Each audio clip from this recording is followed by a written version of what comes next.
ጥዕናን ኣይፈለኹም ክቡራት ተኸታተልቲ መደብ ከፍሒ ታሪኽ ንሓፂር ታሪኽ ግንባር ሰሜናዊ ምብራቕ ሳሕል ካብ ምምስራት ክሳብ ምድምሳስ ዝድህስስ መደብ ሰለስተ ተኸታተልቲ ክፋላት ኣቕሪብና ምንባርና ዝዝከር እዩ ንሎም ምንባር ራብዓይ ክፋሉ ኢና ክነቕርበልኩም ንምክትታልኩም ንዕድም ኣሮን ዓንዳይ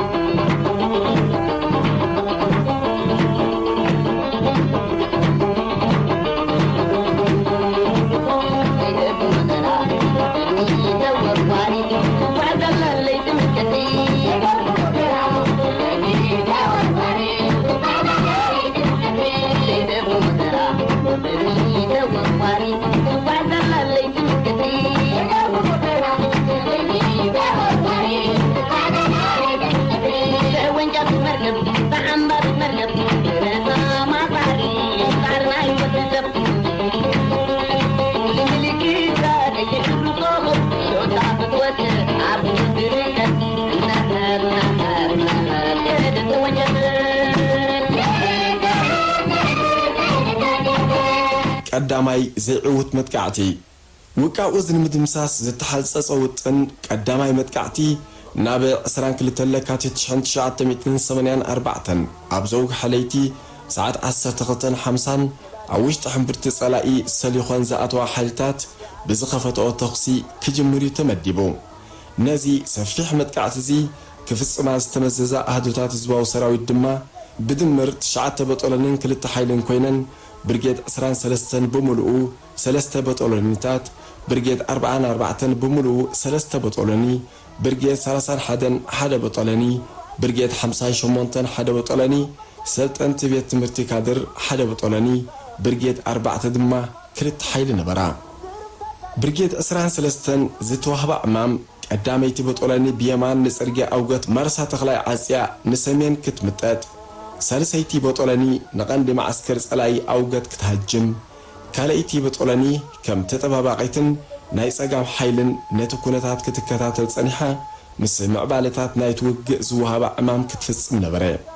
በቲ ዝተወጠነ ናይ ግዜ ሰሌዳ መሰረት ድማ እታ ብርጌድ ሰዓት 12:50 ለይቲ መጥቃዕቲ ጀሚራ ክሳብ ሰዓት 3 ናይ ለይቲ ሸታ ኣውቅያ ንኣውገት ምሉእ ብምሉእ ተቆጻጸረቶ ክሳብ ሰዓት 6 ናይ ንግሆ ድማ ነቲ ዝተቆጻጸረቶ ቦታ ጸኒዓ ሓዘቶ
كراين متقع زتمدبت بطولني 58.3 8 ساعات بإجري توعيزة ساعات 4:45 وقحتا أب كراين زنبرة الشامبل دمسيسا بوحد كساران أب حتير جزين نتبوته تقاصصرتهم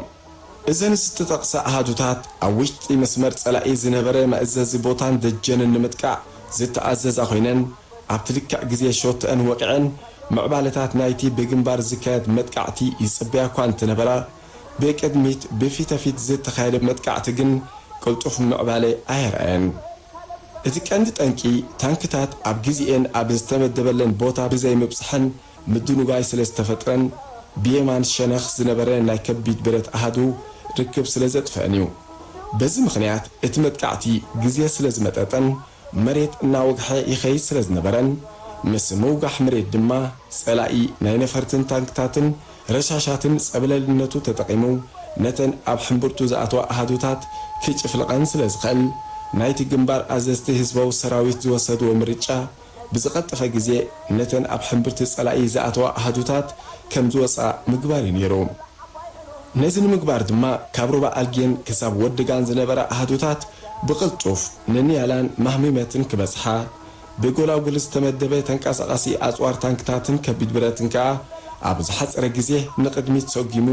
ኣብ ኣውገት ንዝኣተዋ ኣሃዱታት ደገፍ ከበርክት ትእዛዝ ተመሓላለፈ ይኹን እምበር እዚ እውን ግዜ ስለ ዝወሰደ ጸላኢ ሓይሉ ኣኻኺቡ ኣብ ልዕሊተን ኣብ ሕምብርቱ ዝኣተዋ ኣሃዱታት ጸረ መጥቃዕቲ ከካይድ ዕድል ረኸበ ኣብቲ ከባቢ ከይተደምሰሰ ዝተረፈ ዓቕሙን ኣጽዋሩን ኣኻኺቡ ድማ ነተን ኣሃዱታት ብታንክታትን ረሻሻትን ከኽብበን ተሃንደደ እንተኾነ ነተን ኣሃዱታት ክረድኣ ዝተበገሳ ናይ ወገን ታንክታት ጉልባብ ክገብራሉ ኣብ ዝኽእላ ከባቢ ስለ ዝበጽሓ ንታንክታትን ረሻሻትን ጸላኢ ቁሩብ ክዕግሳ ብምኽኣለን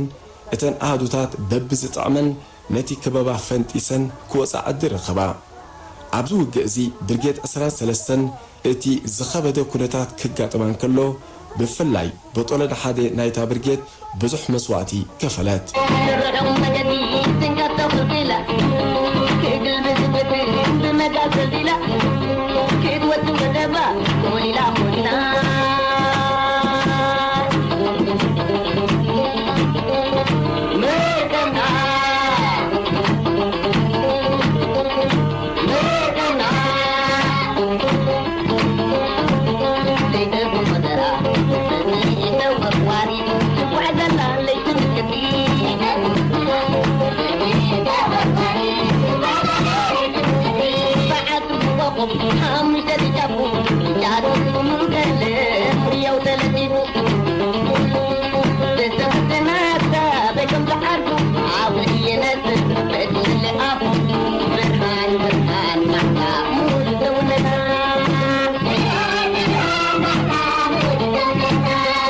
ንክራይ ኣጥቂዓ ዝተቆጻጸረት በጦለኒ 58.3 ግን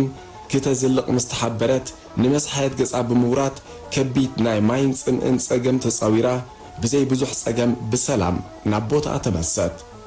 ኣብዚ ዘይዕውት መጥቃዕቲ እዚ ህዝባዊ ሰራዊት 171 ተጋደልቲ ብመስዋዕቲ ክፍለይዎን ከለው ኣብ መንጎኦም ሓያሎ ውግኣት ዝርከብዎም ልዕሊ 9 ተጋደልቲ ድማ ብጸላኢ ተማርኹ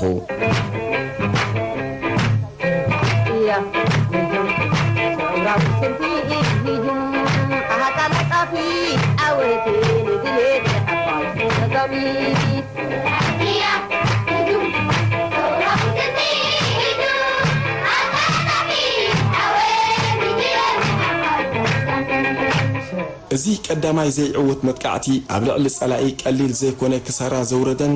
ንኣዘዝቲ ሰራዊት ጸላኢ ዘሸበረን እኳ እንተነበረ ከምቲ ዝድለ ዘይምዕዋቱ ኣብ ተጋደልቲ ብርቱዕ ሕርቃነ ኸተለ ምኽንያቱ ኣብቲ ዝተኻየደ ውግእ ጸላኢ ካብቲ ስፒት ንላዕሊ ድኹም ኮይኑ ይጸኒሑ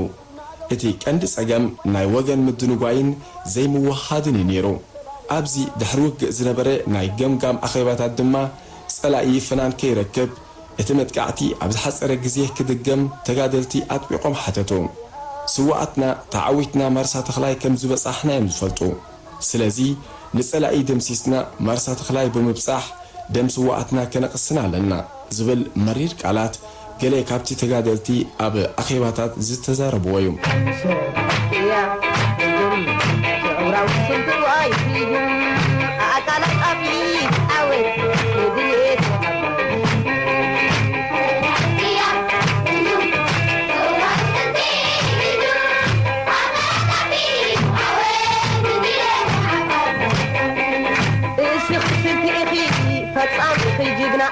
كم حاول جبال عن فتحنا إنا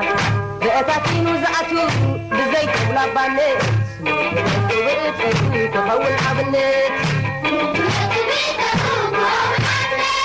سرحيت نتبع مغيرو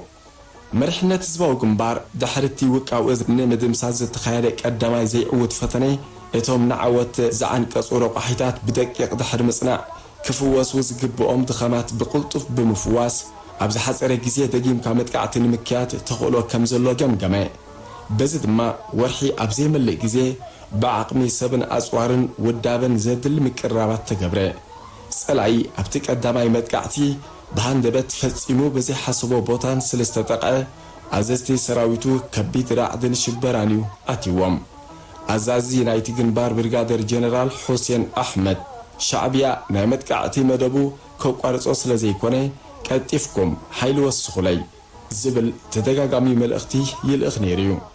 ካብዚ ስጋት እዚ ዝተላዕለ ድማ ድሕርቲ ቀዳማይ መጥቃዕቲ ጸላኢ ሰራዊት ብምውሳኽ ኣብ ድሮ ካልኣይ መጥቃዕቲ ንዓቕሚ ሰብ ውቃው እዝ ናብ ልዕሊ 6,000 ኣደየቦ። መከላኸሊ መስመሩ እውን ከጠናኽሮ ፈተነ። ኣብ ኣፅዋር ግን ብዘይካ 3 መተካእታ ናይተን ኣብ ቀዳማይ መጥቃዕቲ ዝተሓምሸሻ ታንክታት ካልእ ዝወስኾ ኣይነበረን። ብወገን ህዝባዊ ሰራዊት ነዚ ካልኣይ መጥቃዕቲ ክፍጽማ ዝተመዘዘ ኣህዱታት ብርጌድ 44-23 ብሙልአን፣ ብርጌድ 4 2 በጦለኒ፣ ብርጌድ 31 1 በጦለኒ፣ ሰልጠንቲ ቤት ትምህርቲ ካድር 2 ሓይሊ ብድምር 9 በጦለንን 2 ሓይልን ኮይነን መጠን ኣጥቃዕ ሓይሊ ናይ ወገን ካብቲ ቀዳማይ መጥቃዕቲ ዝፍለይ ነበረን። ብርጌድ 23 ኣብቲ ቀዳማይ መጥቃዕቲ ብዘጋጠማ ክሳራ ዓቕሚ ሰባት ተዋዲሉ እኳ እንተነበረ ድሕርቲ መጥቃዕቲ ቀልጢፉ ብዝተገብረ ዳግመ ምድልዳል ዝነበረ ሃጓፍ ተኪኣ ናብቲ መጥቃዕቲ ከም ተኣቱ ተገብረ።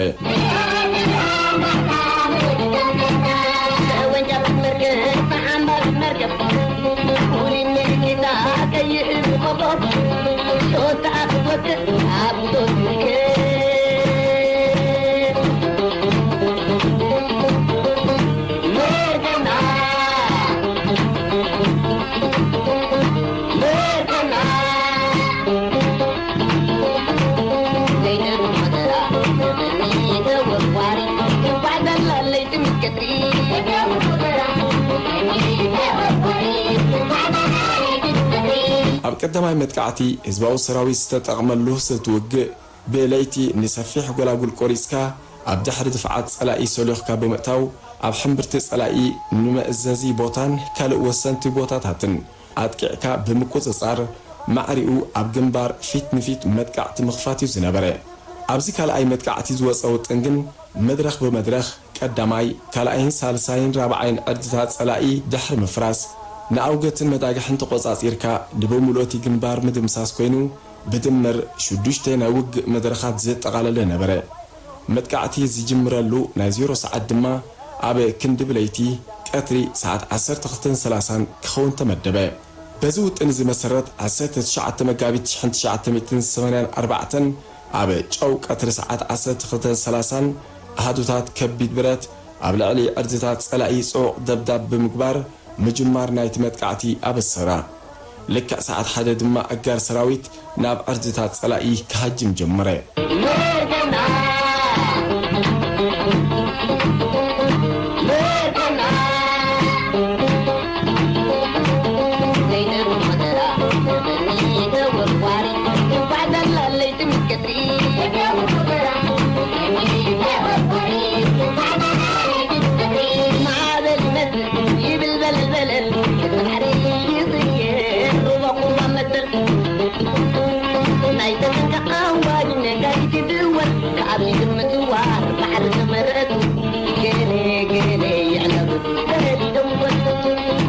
ቀዳማይ መድረኽ በቲ ዝወፀ ውጥን መሰረት ኣብ ፈላሚ መድረኽ ክውቃዕ ዝነበሮ ዕላማ ንቀዳማይ መከላኸሊ መስመር ጸላኢ ኣጥቂዕካ ምቁጽጻር ነይሩ። በዚ መሰረት ኩለን ኣሃዱታት ዝተዋህበን ሸቶታት ማለት ንታባታት ጭዕነራ፣ መድሂጦ፣ ባሕሪ፣ ዕርዲ ኮማንድስ፣ ዕርዲ ጣልያን፣ ጸባጥ፣ ገድሊ፣ ጋዴን፣ ዓገምቦሳ፣ ታባ 4.1 ኣዝረቕትን ኣብ ዝተመደበለን ግዜ ተቆጻጽሮ። ኣብዚ ቀዳማይ መድረኽ ቁርብ ዝተደናጎየ ኣዝረቐትን ከባቢያን ምቁጽጻር ጥራይ እኳ እንተነበረ እዚ እውን ነዊሕ ከይጸንሐ ኣብ ትሕቲ ቁጽጽር ኣተወ።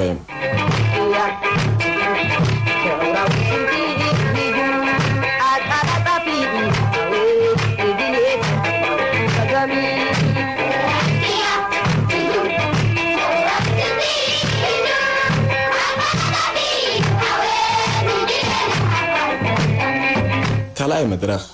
ኣብዚ መድረኽ እዚ ሃዱታት ህዝባዊ ሰራዊት ንካልኣይ መከላኸሊ መስመር ጸላኢ ማለት ንታባታት ቀርኒ ዱባ በራት ኪነሚን ጉራዕ ቀጣሪት ኢላ ጻዕዳ ኣሰራይን ከባቢኡን ከጥቅዒ ተወጢኑ ቅድሚቲ ዝተመደበለን ግዜ ድማ ንኹሉ ዝተዋህበን ሸቶታት ተቆጻጸሮ ሳልሳይ መድረኽ ኣብዚ መድረኽ እዚ ክጥቃዕ ዝተመደበ ቦታታት ሰራዊት ጸላኢ ከም ወሳኒ መከላኸሊ መስመር ዝወሰዶን ተሪር መኸተ ከካይደሉ ትጽቢት ዝተገብረሉን ነይሩ ግዜ ከይመጽእ ነቲ ቦታ ተቆጻጺርካ ብምሕዳር ኣብ ካልኣይ መዓልቲ ናብ ራብዓይ መድረኽ መጥቃዕቲ ንምግስጋስ ድማ ሃዱታት ህዝባዊ ሰራዊት ኣብዚ ሳልሳይ መድረኽ ኣብ ከባቢ ታባታት ኣምባሳደር ኒያላ ማህሚመት ዳህላክን በራስን ብርቱዕ መጥቃዕቲ ፈንዋ ይኹን እምበር ጸላኢ ተሪሩ ስለ ዝመከተ መብዛሕትኡ ዕላማታት ኣብቲ ዝተመደበ ግዜ እኳ እንተተታሕዘ ጎቦ ኒያላ ንምቁፅጻር ዝተኻየደ መጥቃዕቲ ግን ካብቲ ዝተገመቶ ሰዓታት ሓደ ሰዓትን ላዕሊ ግዜ ወሰደ ሰዓት 8 ናይ ምሸት ግን ኒያላ ኣብ ታሕቲ ቁፅፅር ኣትያ ሸቶታት ሳልሳይ መድረኽ ሙሉእ ብምሉእ ተጨቢጡ እምበር ከስ ክቡራት ተኸታተልቲ ራብዓይ ክፋል ትሕዝቶ መደብ ከብሒ ታሪኽ እዚ ዝተኸታተልኩሞ ነይሩ ኣብዚ መጽእ ሓምሻይን ናይ መወዳእታን ክፋሉ ክነቕርቦ ኢና ብሰላም ይረኽበና ደሓን ቀኒዩ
عبسا قولا زي تقرت حسكايو دفيك يا نغنير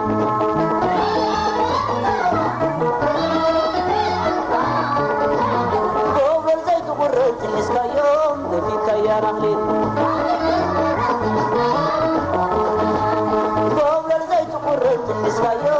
دفيك يا نغنير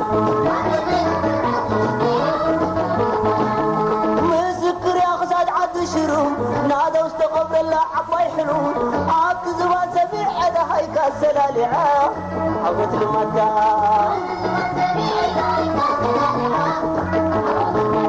وذكر يا غزاد عد شروم نادى واستقبل الله عباي حلو عبد زمان سبيع هذا هيك السلالعة عبد المدى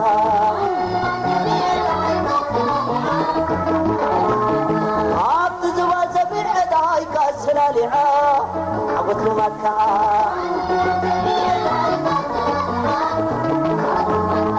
عبد زمان سميع هذا هيك السلالعة عبد المكة